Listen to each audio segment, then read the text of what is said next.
Todo es talento local, o sea, todos los desarrolladores que nosotros tenemos son guatemaltecos. Y luego lanzamos Marketplace con una herramienta que tenemos que es de primer nivel. Cuando lanzamos igual, un lanzamiento súper limpio, no tuvimos que hacer rollback de nada, algunos issues pequeñitos, pero se fueron corrigiendo durante el día. Mis últimos 2 movimientos fuertes de tecnología en Falabella fueron bien dolorosos. Aquí fue increíble, o sea, yo no podía creer pues que con el talento que teníamos acá, toda la ejecución de la tecnología se migrara de una manera tan limpia. Bienvenidos a un nuevo episodio de e-commerce Talk. Hoy vamos a estar hablando sobre cómo los grandes e-commerce están posicionándose en Latinoamérica y para eso nos acompaña Jason Huertas. Bienvenido a este espacio, a nuestra casa, tu casa también desde hoy. Muchas gracias, Y María. bueno, Jason, la verdad es que un recorrido bastante grande el que nos vas a contar ahora, pero para que sepan, Jason viene desde Falabella, Perú, viviendo ese crecimiento acelerado ahora de Max Distelsa en Guatemala. Y pues cuéntame un poco justamente de tu llegada a Guatemala, para empezar, cómo te estás sintiendo y brevemente ese recorrido que has tenido por países de Latinoamérica, tu casa, Colombia, y cómo empezaste en comercio electrónico específicamente. Perfecto. Sobre lo primero, estoy muy feliz en Guatemala. Me, Qué bueno. me, me he adaptado bastante bien. Mi familia también, afortunadamente. Tengo un hijo. Bueno, ya tengo 2. Hace poco nació mi segunda hija aquí y en Guatemala. Es una ¡Ay, qué niña bebé! guatemalteca, sí. Nos hemos adaptado muy bien. Nos encanta el clima. La gente es súper cálida. Entonces eso facilita mucho como la adaptación. Ahí todavía tengo mis desafíos con el tráfico, pero poco a poco me voy adaptando más. Entonces estamos muy felices. Y digamos que a nivel profesional sí veo un desafío bien grande y grandes oportunidades en Guatemala para, digamos, que el negocio se siga desarrollando como lo he podido, tenido la oportunidad de verlo en otras latitudes, ¿verdad? Sobre mi experiencia, pues yo soy colombiano, empecé en retail, empecé como comprador en una cadena de supermercados en Colombia, que luego fue adquirida por otro supermercado más grande, que se llama Grupo Éxito en Colombia. Y de ahí inicié mi recorrido laboral por e-commerce en línea. Fui reclutado muy joven, tenía 22 años. Digamos que la empresa llegó a Latinoamérica, era de un holding alemán que tenía empresas en varios continentes. Igual replicaron el negocio en Latinoamérica y yo estuve en los inicios del proyecto. Fue bien interesante porque fue un retail online puro, no habían tiendas físicas. Luego migró el modelo de negocio a Marketplace, eso fue 2 o 3 años después, y luego desarrollamos un modelo de negocio de cross-border. Ahí estuve 4 años más, luego me fui a un emprendimiento que quise hacer en Estados Unidos, eh, y posteriormente surgió otra oportunidad en la misma empresa, pero en Perú, para dirigir el equipo comercial de Perú. Entonces me fui primero como gerente comercial, luego estuve como director comercial varios años y posteriormente fue adquirido la empresa por el grupo Falabella. Ahí estuve igual como director comercial del marketplace y posteriormente lanzamos falabella.com, que básicamente se integraron todos los negocios que tiene el grupo Falabella, tiendas por departamento, mejoramiento del hogar, supermercado y marketplace en uno solo. Ahí estuve como director comercial de ese negocio, un negocio muy, muy grande de e-commerce. Em, Más de 600 millones de dólares anuales se vendían por e-commerce solo en Perú. Y em, y luego de esto, pues se presenta la oportunidad en Distelsa, que fue interesante porque obviamente el e-commerce en Guatemala todavía está en una etapa, digamos, de crecimiento, bastante distinta a lo que está en Latinoamérica o en Sudamérica, perdón, pero hay muchas oportunidades. Entonces para mí fue un desafío interesante y aparte, que, digamos, hay muchas cosas que ya han sucedido, digamos que el fondo, quizás por mi experiencia ya lo sé. La forma sí cambia, ¿no? La Claro. idiosincrasia, la cultura, la legislación, todo eso es bien diferente. Entonces, Ujú. la forma va a ser distinta, pero al final el fondo es el mismo, ¿no?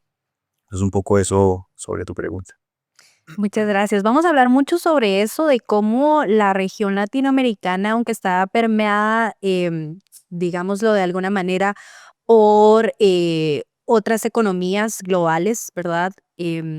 Más hacia el norte o incluso europeo, a veces tratamos de copiar o de traer ciertas estrategias de por allá, realmente no siempre va a funcionar así, sino que la región debe desarrollar sus propias estrategias. Así es. Pensando en Perú, Colombia, ahora Guatemala y estas grandes empresas, ¿cuál crees que es como el factor común que tienen para lograr tanto éxito? Mira, yo creo que hay tres características de las empresas que son capaces de adaptar su estrategia regional y pues hacer la ejecución local, ¿no? Una es, es poner al cliente en el centro, es entender al cliente a profundidad, cuáles son sus desafíos, cuáles son sus necesidades, cuáles son las complejidades que tiene para ayudarle a resolver. Y eso lo veo en las empresas exitosas, siempre el cliente está en el centro y siempre saben interpretar las necesidades del cliente y adaptar lo que puede ofrecer la empresa.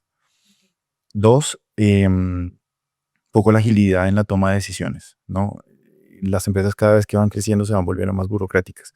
Entonces, los que realmente logran hacerlo, generar estrategias, tomar decisiones y ejecutarlas con excelencia, son, digamos que los que ganan en los negocios. Y por último, creo yo, la consistencia. Eh, Muchas veces hay empresas que tienen un foco, pero al final la comunicación las llevan hacia otro rol, ¿no?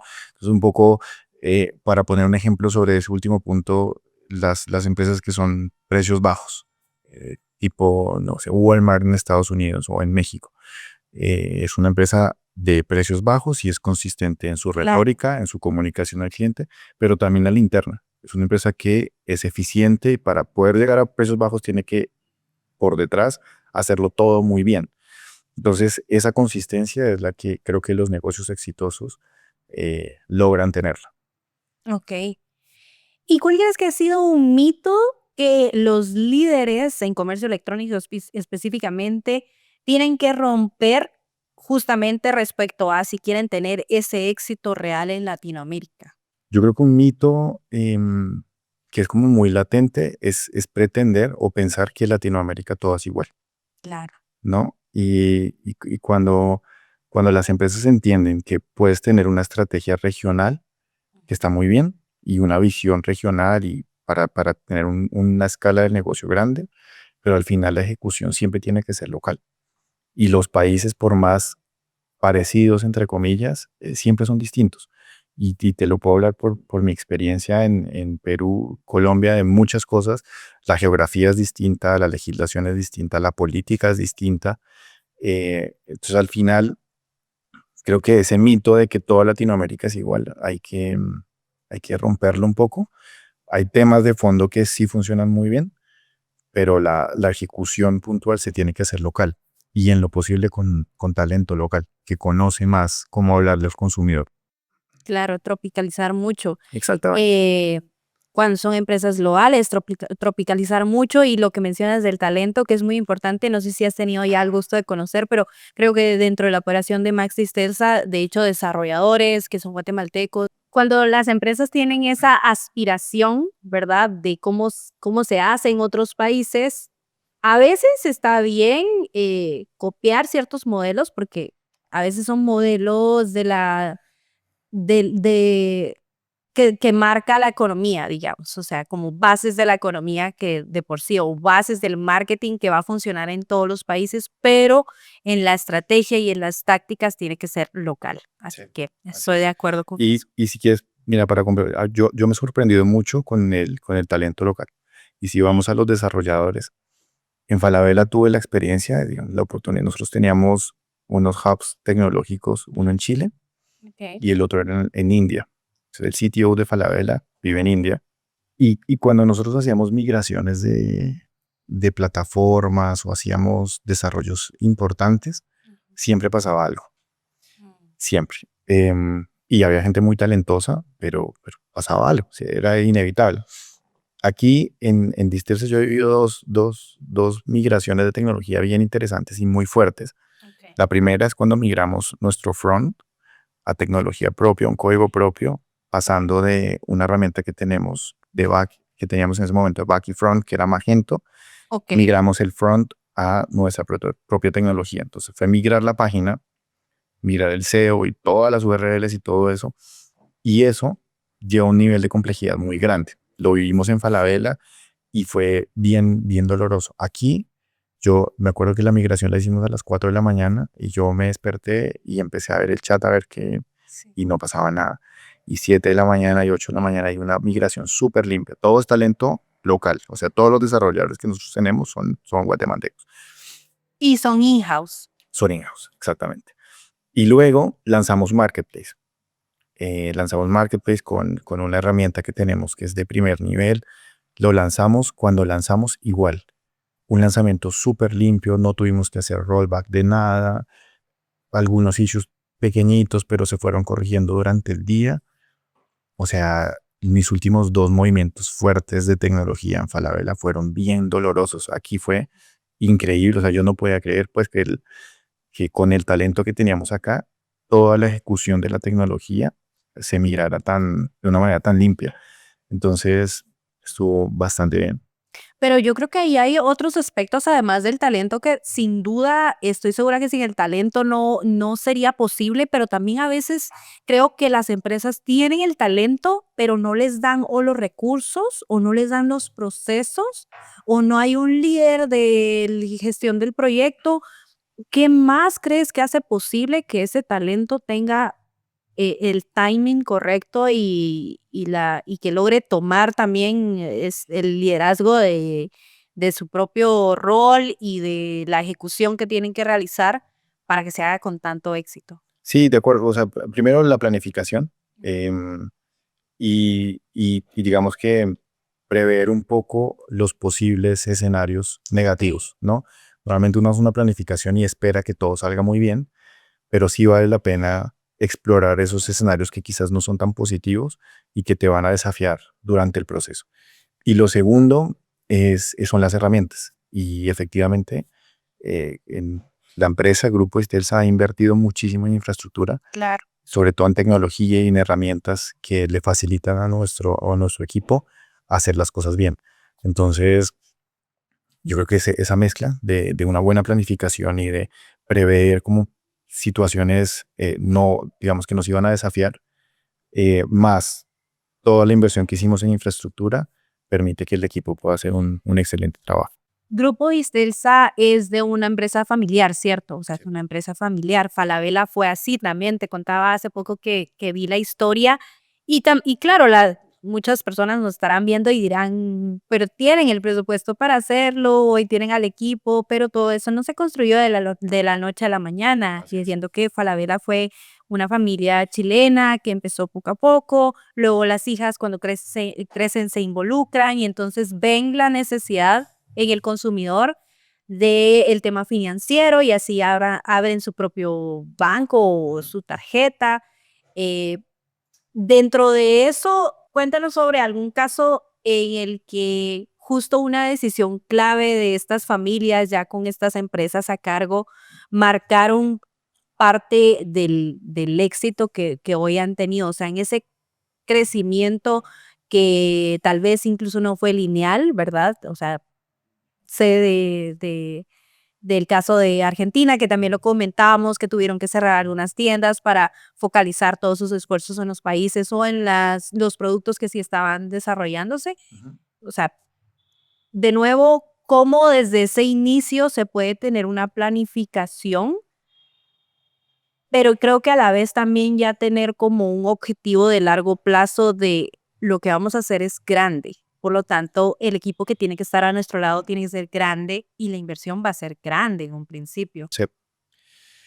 Mira, yo creo que ahí hay cosas, hay un aspecto que coincide en las dos empresas, o sea, Falabella y ahorita lo que yo estoy viviendo en Distelsa, y es que la empresa a medida que el cliente ha ido hablando, la empresa se ha ido transformando. Entonces, Falabella era un retail tradicional, empezó como una sastrería en Chile y fue creciendo, creciendo, y luego fue adquiriendo otros negocios, tienda de mejoramiento del hogar, supermercado, entonces empezó a generar un ecosistema bien interesante.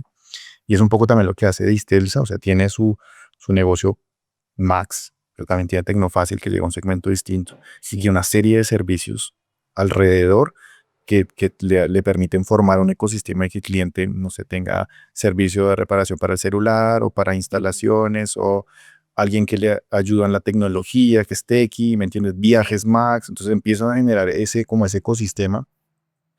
Y digamos que donde coinciden es una de las decisiones más estratégicas que empezaron a tomar es fortalecer el e-commerce. Obviamente Falabella en una realidad distinta en ese momento, porque fue hace varios años que empezaron con el e-commerce. Estoy hablando de 2015, 2016. Ok. Entonces empezaron con eso y dejando un poco a un lado la arrogancia de yo soy el líder en las tiendas y el cliente siempre se va a quedar acá, sino pensando en voy a capturar otros clientes. Puedo tener el riesgo de que el cliente de tienda migre un poco al e-commerce, pero también voy a adquirir otros clientes que pueden venir a la tienda. Sí. Entonces, pensando en eso, desarrollaron el e-commerce y posteriormente se desarrolló el marketplace, que es un negocio bien disruptivo, sobre todo para un negocio tan tradicional como Falabella o aquí como Distelsa. Entonces, un poco ese mismo camino siento que lo está recorriendo Distelsa. Desde hace ya un par de años tiene e-commerce, pero con una inversión un poco más moderada. Hoy ya ahora sí tenemos una inversión muy grande, con una ambición gigante de hacer crecer este negocio y sumamos Marketplace, que es un negocio completamente disruptivo, es un negocio complejo, porque empiezas a introducir, digamos, empresas externas a tu operación y eso le pone mucho estrés a la operación. También tiene un tema social bien interesante, pero digamos que a nivel de empresa hay que invertir bastante para poder mantener una tecnología sólida que le permita a muchos vendedores estar en una misma plataforma. Entonces yo creo que los dos han hecho ese recorrido. Para mí en el caso de Falabella fue una herramienta de defensa porque ya la competencia no es solamente local. O sea, Falabella no competía contra Cencosud o contra Ripley en el caso de Chile o Perú, Ujú. sino competía contra Mercado Libre, contra Amazon. No, ya la competencia no es local, la competencia es internacional. Y lo mismo vive Guatemala. O sea, hoy tú ves los resultados de e-commerce y el grueso de las ventas se hacen por externo y el que lo hace es Amazon, ¿no? 200, 300 millones de dólares anuales, que no es poco. Claro. Entonces, al final, aquí no se compite contra la tienda de enfrente, sino se compite contra tiendas del exterior también.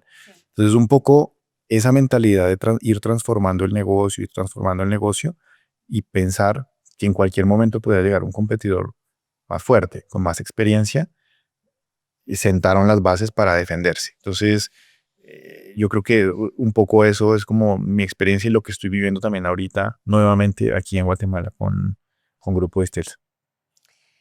Ay, justo ahora que mencionas, vamos a tocar nuevamente el tema de esa visión regional global, ¿verdad? Porque yo sí al inicio, pues algunas cosas funcionarán y otras definitivamente no es que hay que hacer un copy-paste, no va a funcionar igual, porque justamente Amazon, la infraestructura, sus políticas de devolución, sus precios de repente no pueden ser posibles en una economía, en un país como Guatemala, por ejemplo. Entonces, pero ¿qué dentro de tu perspectiva, qué crees que sí podría funcionar en un equilibrio entre esa visión regional y local y que alguna vez, a lo mejor alguna estrategia que sí se importó, funcionó para Latinoamérica con las empresas que has tenido experiencia?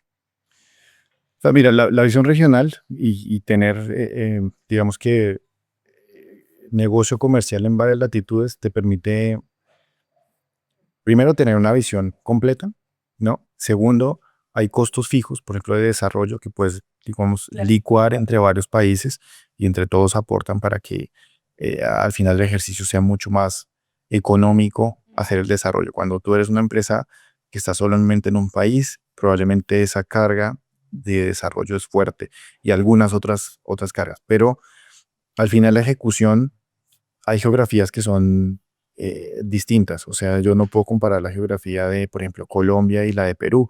La de Perú está bien fragmentada, hay mucha cordillera, entonces hay que dar mucho recorrido. Ujú.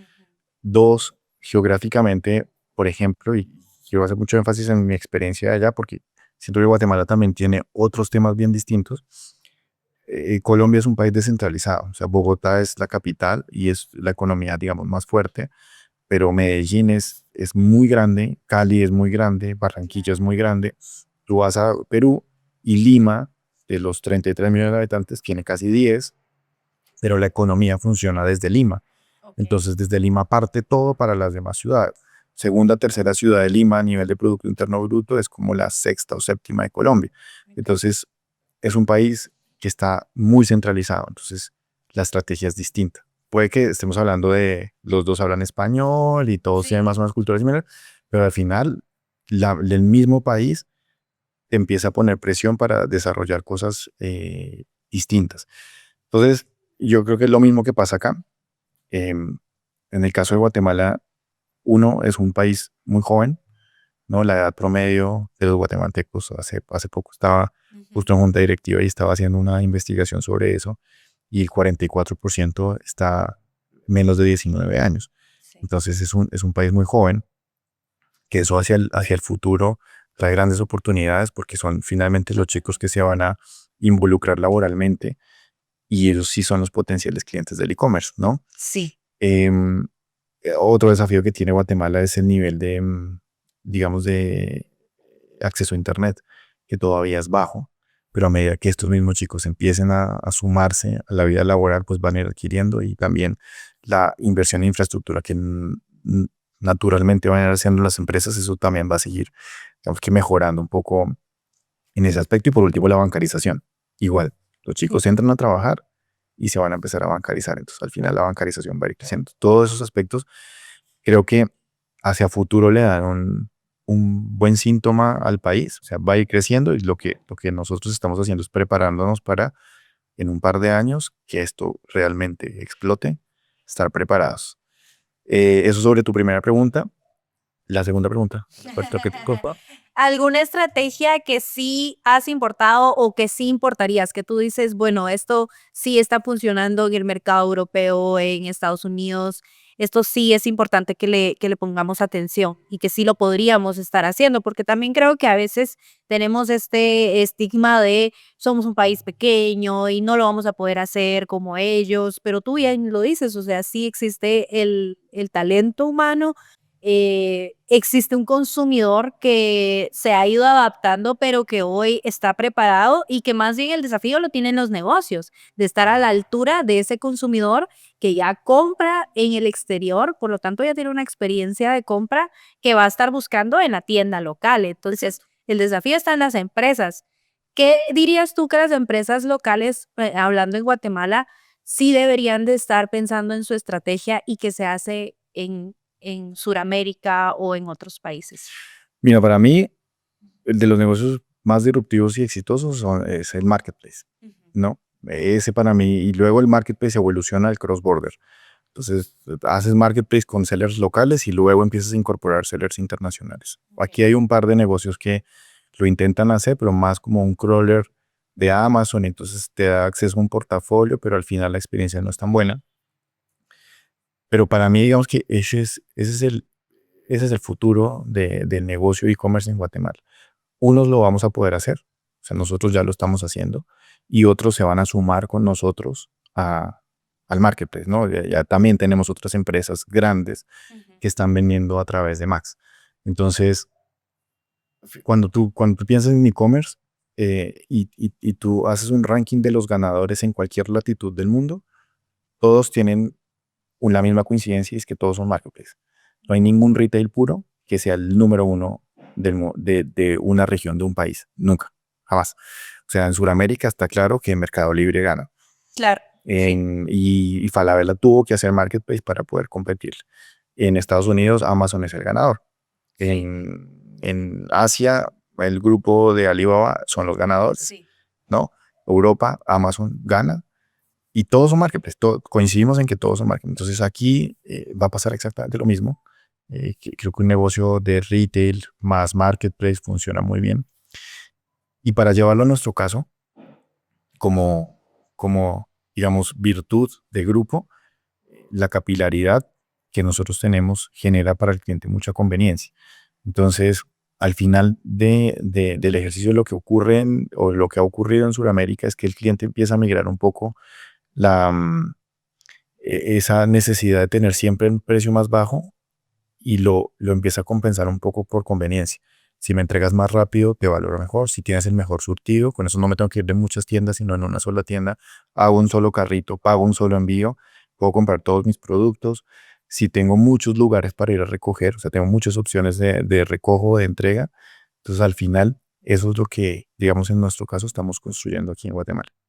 Ahora que mencionas esto de cómo se comporta un poco el consumidor, de que encontrar todo en un solo lugar y entonces lleno mi carrito, la verdad es que eso nosotros sabemos por nuestro estudio que está próximo a estrenarse, que el ahorro de tiempo es la razón principal por la cual compran en línea.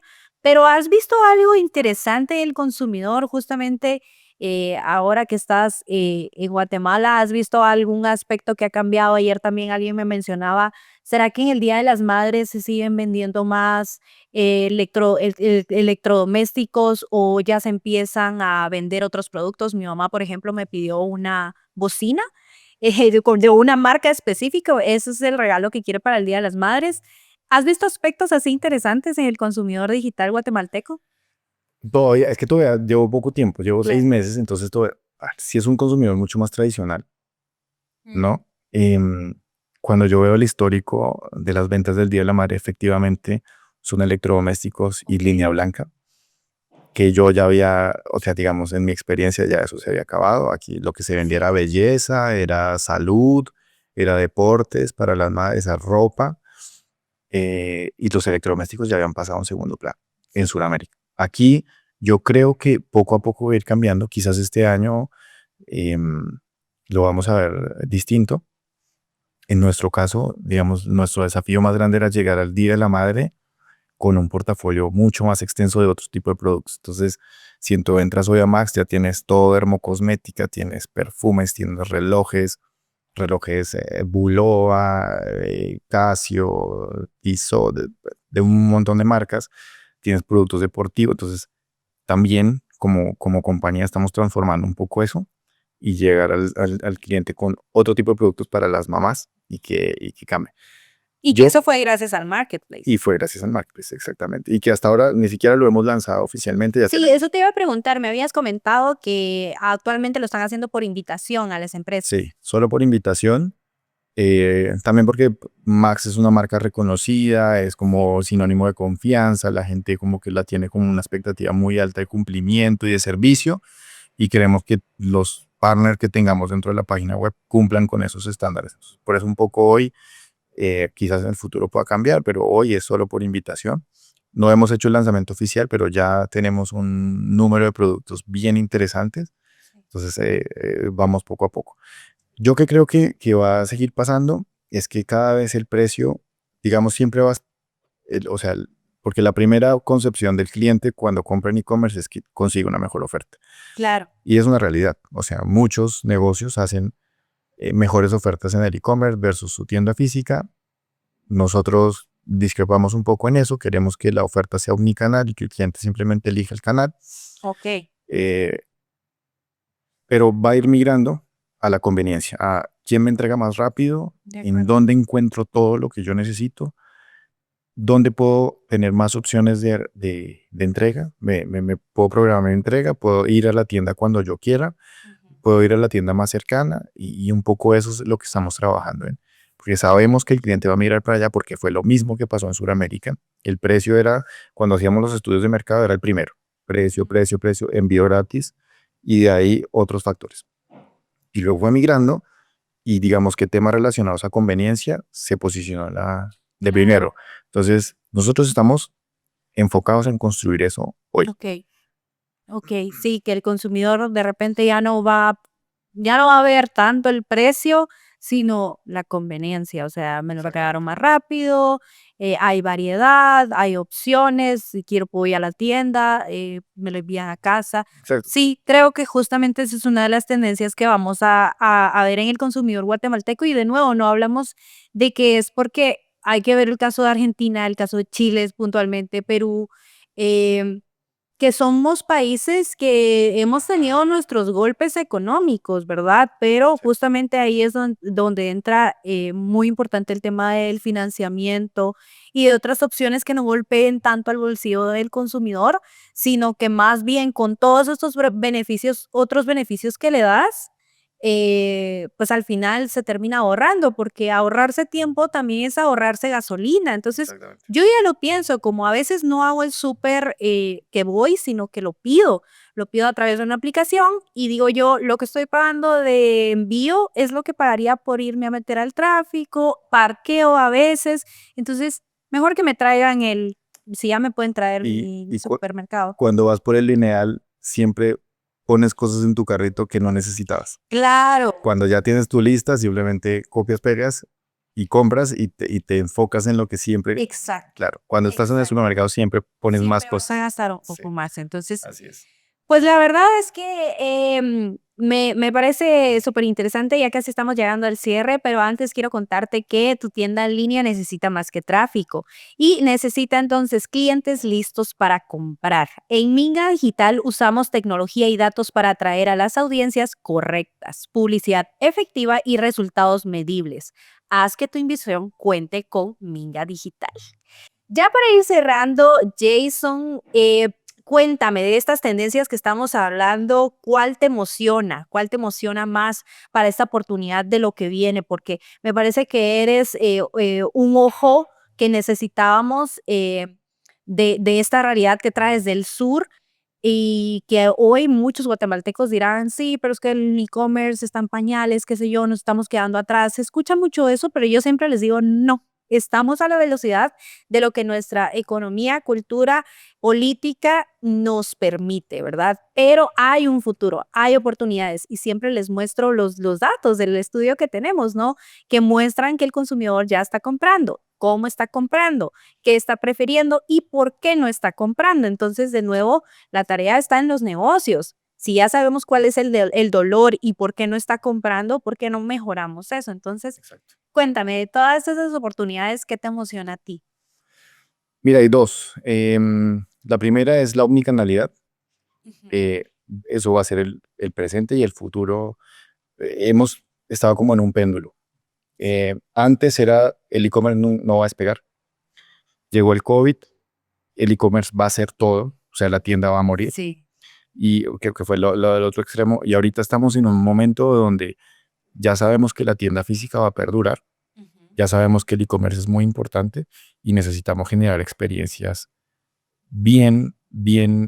digamos, buenas para el cliente Claro. y que independiente por el canal que compre, sienta la misma experiencia, o sea, una buena Eso, experiencia, ¿no? eso es Entonces, importante. para mí la omnicanalidad es uno. Y lo segundo, que es más complejo, es la adopción de la inteligencia artificial.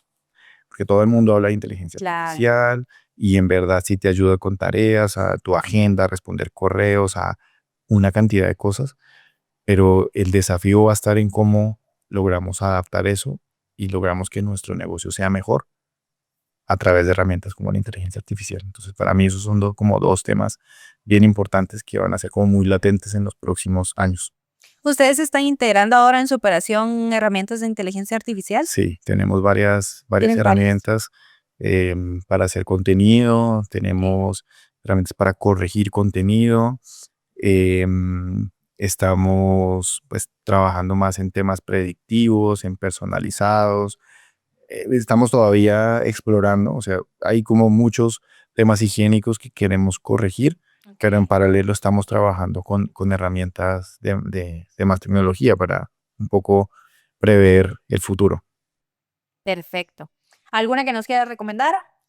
O No tengo ahorita alguna, pero en mi cabeza, pero te puedo pasar un poco cómo estamos haciendo, por ejemplo, el contenido. El ah, contenido es bien importante, cómo corregimos y cómo usamos la inteligencia artificial para corregir el contenido que tenemos en la página. Sí. bueno, ahora sí, para ir finalizando, si tuvieras que escribir, esta la tenía antes, pero va a ser la de cierre. Esta pregunta estaba antes, va a ser la de cierre. Si tuvieras que escribir una regla de oro para escalar en retail o marketplace o en comercio electrónico como tal, en Latinoamérica, ¿cuál sería? Así como lo que dices, esto no se puede mover. Y para mí es poner al cliente en el centro, tener Mm. siempre al cliente en el centro de todo, de las decisiones, de las nuevas estrategias, de la ejecución.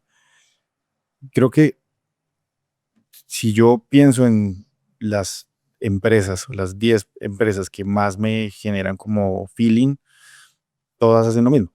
Todas tienen al cliente ahí, en el centro, y su entorno gira en torno a lo que el cliente les está hablando.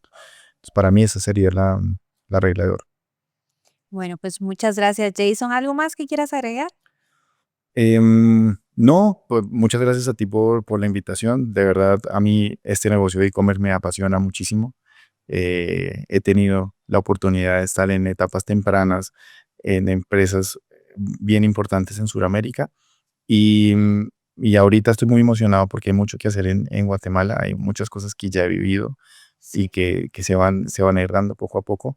Creo que a mí me encanta el negocio de marketplace porque no solamente a nivel comercial que tiene un rol, para mí tiene un rol más de transformación, y el e-commerce en general, de poder llegar con producto a lugares donde antes no se llegaba, lugares rurales que tal vez no tenían acceso a ciertos productos, entonces te estás transformando, involucrar digamos, a estas personas jóvenes que van llegando a temas tecnológicos cuando se suman a la empresa, cuando entran en general al mundo del e-commerce, transformas un poco su mentalidad y generas empleo. Y por otro lado, cuando el negocio de marketplace permite digitalizar a pequeñas empresas y ahí cambia completamente como el mindset de los negocios, de la facilidad que da con empresas como Max ahorita, que permite un negocio que está estructurado digitalizarse con una inversión muy baja. Entonces, para Claro. mí, me gusta mucho porque siento que el e-commerce para etapas como la que está Guatemala es un negocio bien transformador, no solamente comercial.